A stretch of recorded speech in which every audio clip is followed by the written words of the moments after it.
চুমুকে। সুপ্রিয় দর্শক, আজ আমাদের মাঝে উপস্থিত রয়েছেন চিত্রশিল্পী, আন্তর্জাতিক মানবাধিকার বিষয়ে মাহমুদ শরীফ খান। শুভ সকাল, কেমন আছেন? ভালো, আপনি কেমন আছেন? আমি ভালো আছি, ধন্যবাদ আপনাকে। ছবি আঁকার শুরুটা বা কোন প্রেরণা থেকে ছবি আঁকার প্রতি আপনার আগ্রহ এসেছে, এই ব্যাপারে শুরুতে জানতে চাই। আপনি জানেন যে আমার জন্মভূমি সিরাজগঞ্জ জেলায় এবং সিরাজগঞ্জের পাশ দিয়ে যমুনা নদী প্রবাহিত হয়েছে। এখানে আরও কিছু নদী আছে। আমরা শৈশব থেকেই এই কাশফুল, নদী, নৌকা দেখে দেখে অভ্যস্ত, আর মনে মনে ছবি আঁকতাম। যদি তখন পেন্সিল বা কলম বা এই বিষয়গুলো ছিল না, যেটা শৈশব ব্যাপার, যখন জয়নুল আবদিনের ছবি পুস্তকে তখন ক্লাস 3-তে পড়ি, ওনার দুর্ভিক্ষের ছবিগুলো দেখে আমি খুবই অনুপ্রাণিত, এবং শিল্পী জয়নুল আবদিন হচ্ছে আমার অনুপ্রেরণার প্রথম মাধ্যম, এবং এই অনুপ্রেরণা থেকে আমি মানবাধিকার বিষয় নিয়েই পেইন্টিং নির্মাণ করি। এবার একটু আপনার শিক্ষা জীবন নিয়ে জানতে চাই, যে চারুকলা বিভাগে আপনি পড়েছেন এবং সেখান থেকে শুরু, তো এই শুরুর যে জার্নিটা ছিল এবং তখন যে সময়টা আপনার জন্য ছিল, কেমন ছিল? হ্যাঁ, আপনার প্রথম আমি বগুড়া আর্ট কলেজে ভর্তি হই, এবং বগুড়া আর্ট কলেজের প্রতিষ্ঠাতা প্রিন্সিপাল জনাবা ইনানা খানম ম্যাডাম আমাকে প্রথম পেন্সিল ধরা শিখেছেন। মানে পেন্সিলটা আসলে কীভাবে ধরতে হয় এইটা তো আমি ওইভাবে জানতাম না, ধরার একটা কৌশল আছে, উনি প্রথম শিখাইলেন।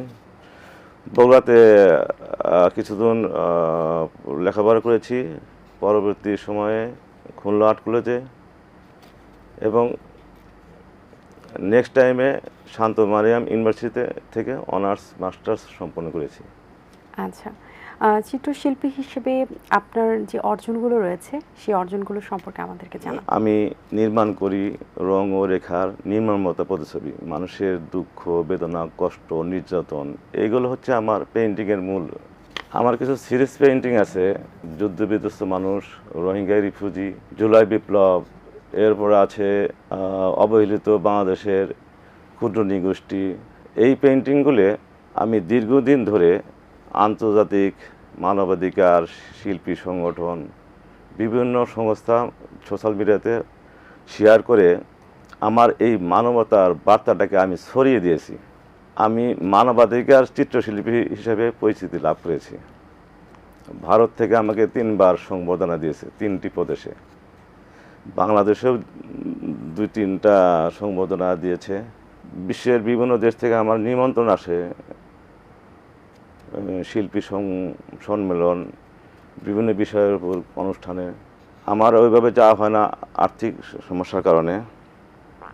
শুধু ইন্ডিয়াতে, যেহেতু আমার প্রতিবেশী দেশ, সেখানেই আমি 3বার গিয়েছিলাম। একটা ছবি আর্ট করতে তো অনেক সময় লাগে, সবচেয়ে বেশি সময় কোন ছবি আর্ট করতে লেগেছে আপনার? এটা যখন আমরা যে ইউনিভার্সিটিতে যখন ক্লাস নেই, ক্লাস করেছি, তখন একটা সাবজেক্ট 7 দিন 10 দিন, পেন্সিল স্কেচ এবং অয়েল পেন্টিং 15 দিন, বেশি সময় লেগেছে। আচ্ছা, চিত্রশিল্পী হিসেবে অভিষেক ঘটিয়েছেন কিংবা পড়াশোনা করছেন, যে তাদের উদ্দেশ্যে কি আপনার কিছু বলার আছে? নতুন প্রজন্মরা কতটুকু শিখতে পারবে বা কতটুকু শিখছে? আমরা শৈশবে পূর্বের শিল্পীরা তাদের ছবি, তার নেচারের সাথে তাদের আত্মিক একটা সম্পর্ক, মিলন বন্ধন ছিল, একটা আবেগ ছিল। তারা লম্বা সময় ছবি আঁকতেন, এটা না ভাবতেন, এটা না কাজ করতেন।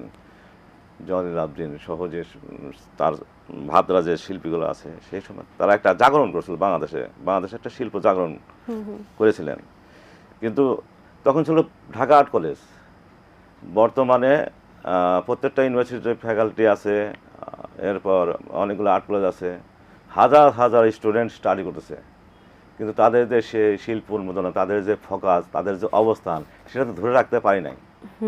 এর মূল কাজ হলো শর্টকাট চিন্তা চেতনা, মানুষের দৃষ্টিভঙ্গি কম।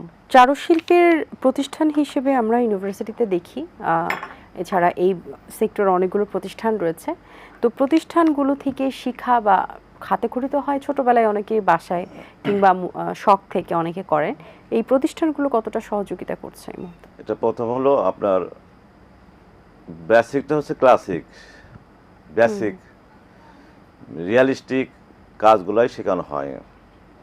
এই রিয়ালিস্টিক থেকে যখন পড়াশোনা শেষ করা হয় তখন এই রিয়ালিস্টিকটাকে ভেঙে নতুন একটা ভাবনা, নতুন একটা চিন্তা তারপরে প্রতিফলন করে শিল্পী। সেখানে তারা সুযোগ পায় আরো সুযোগ বেশি পায়। নিজেকে ভেঙে গড়ে তোলা। জি জি। আচ্ছা, ধন্যবাদ আপনাকে, ভালো লেগেছে কথা বলে। শুভকামনা রইল আপনার জন্য, ভালো থাকবেন।